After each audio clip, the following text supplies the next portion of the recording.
Hi, I'm Angie from the McLean County ROSC.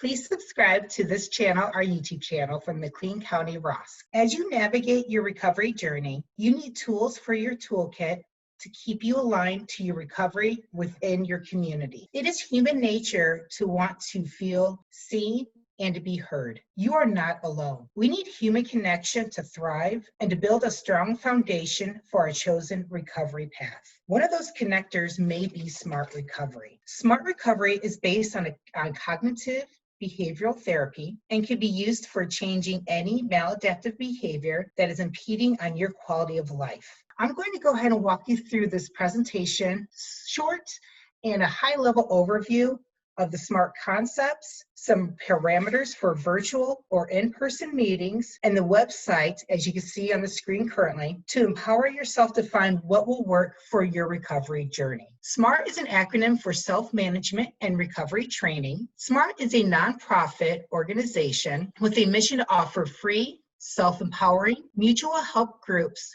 for abstaining from any substance or behavior addiction. And that's very important to recognize. There are a plethora of support groups out there, definitely staying in their lane of what they provide. But with SMART, one important element is that it's for any maladaptive behavior. So that could be addiction to substances like drinking, drugs, and or even gambling or process addiction. Right now, people might be spending more, shopping more, gaming more, even eating disorders, and also some mental health afflictions. Right now, if you're finding yourself, even now or in general, having a lot of anxious thoughts, depressive episodes, things along those lines, there are a lot of tools in the SMART recovery repertoire that can help you work through those. SMART emphasizes self in your substance or process recovery. SMART helps you to look at your behavior so you can decide what problems need your attention. They have tools to help you stay motivated, and if you make the decision to change a behavior, whether your addictive behavior involves substances, like I said, alcohol, smoking, drinking, or process behaviors like gambling, sex, eating, shopping, self-harm, SMART can help. And SMART can help you if it's for yourself, a family member, or for the community in general. SMART is grounded in the following therapeutic practices. Cognitive behavior therapy, a type of therapy that focuses on challenging and changing unhelpful thoughts, beliefs, attitudes, and behaviors, improving emotional regulation, and the development of personal coping strategies that target solving current problems. Rational emotive behavior therapy is a type of therapy that helps you identify irrational beliefs and negative thought patterns that may lead to emotional or behavioral issues. Rational is how we think, which influences emotive, how we feel, which influences behavior, how we act, and therapy, training us to learn how to change our thinking, to feel and behave in healthier ways. And I think it's important to note on this slide that you do not need to be a professional counselor, therapist, psychologist, or psychiatrist to apply any of these methodologies in this context. Very important to note that to become a SMART facilitator of meetings, either online or in person, you do need to go through the facilitator training. This is, and it can be peer-led, but you do need to be trained in their facilitator curriculum. So SMART's 4-point program views recovery as your own responsibility and within your control. SMART teaches self-empowering skills to help you by 1, building and maintaining motivation, 2, coping with urges, 3, managing thoughts, feelings, and behaviors, and 4, lead a balanced life. And these points are not in any particular order. For some people, they are sequential, and for others, they may not. For example, some people come to SMART when they are coping with urges, having built their motivation outside the program. And again, this is a good time to remind everyone that recovery is not a linear journey. There are going to be detours, there are going to be cycles, and just like this 4-point program, it's not going to be building, maintaining motivation, and coping with urges. You could cycle through any one of these at any given time. So please do not compare yourself to others or to think that you're doing something wrong if it's not in a linear fashion. So here's some general reminders for a meeting if you're holding it on the virtual platform or if you're in person. The meetings consist of a check-in, agenda setting, discussion, and check-out. We take responsibility for our own decisions and behavior, and we let others be responsible for theirs. We respect confidentiality, and we avoid side conversations and stay focused on the group. We do not label others or use offensive language. Now, if you are intoxicated, you may stay, but we prefer that you do not participate. If you do not have to participate. This meeting is your meeting. If it is important to you, it is important to the group. And SMART does not take the place of therapeutic intervention. Seek professional help when needed. Here's a couple more reminders for the meetings. Our discussions are flexible. Respect, honesty, and understanding are the bywords here. We encourage crosstalk or open discussion after the check-in has been completed. Make comments freely. However, keep them in line with the issue that has presented itself. We learn from each other, and your input and experience may help one another. But please do not put yourself in a position where you're coming off or you're trying to give advice. We do not give advice to each other.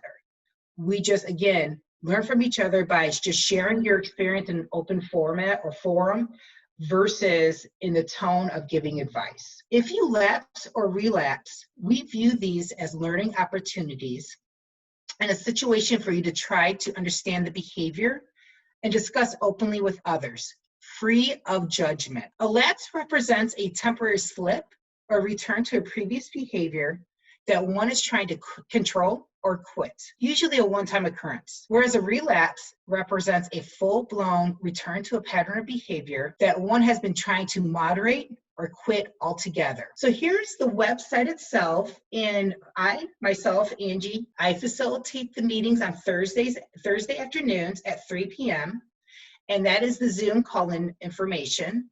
You do not need to put on your video. So if you want to come anonymously, that is fine. If you do not want to speak, that is fine. We will respect, again, going back to those general meeting parameters, we will respect your comfort level, and just reaching out to try to have that human connection is what is important. So here's some basic tools I wanted to show, and these are all on the website. I highly encourage you to check them out for yourself and on your own time. So here's what is called an ABC form. And again, I want you to keep in the back of your mind that there's no right or wrong way to complete these forms. A little side story, I found myself whenever I'd be journaling or even completing these forms, like always trying to write my best form or use the best words to describe what I was feeling or cycling through.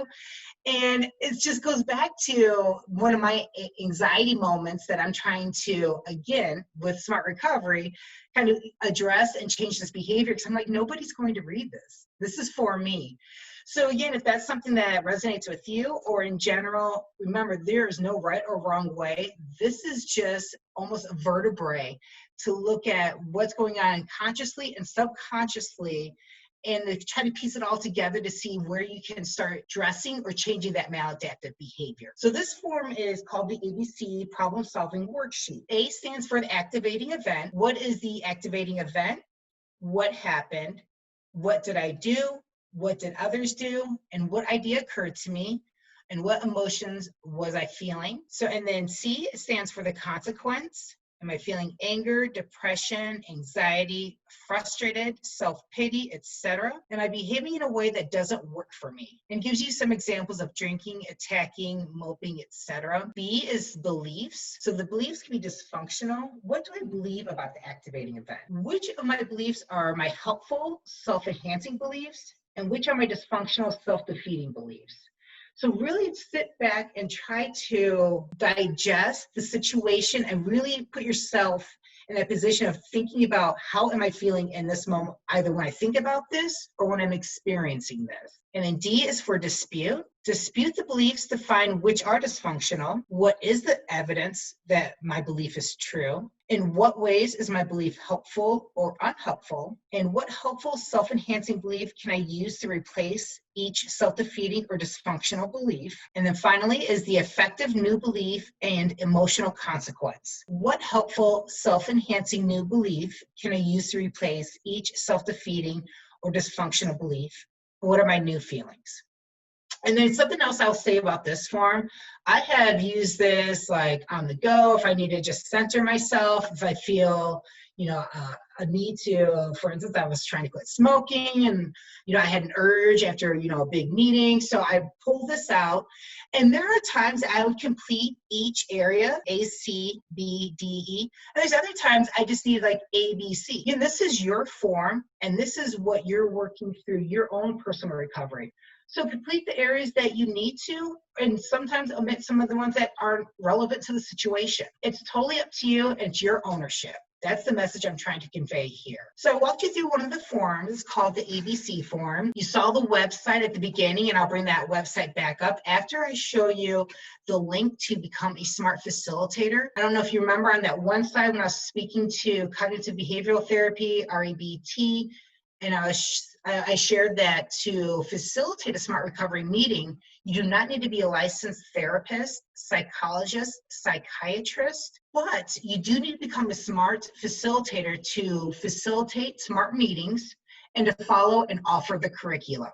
So here I did copy and paste from their website a link to how to become a smart facilitator if you so desire. And please, I'm going to bring it right back up to the very beginning. Thank you for your time. There's the website. Please check out Smart Recovery. Thank you for taking the time to walk through Smart Recovery with me. Again, I'm Angi Chasensky with the McLean County ROSC. Please subscribe to our YouTube channel for more interesting dialogue, personal recovery stories, and educational information that you can take on your recovery journey. Thank you.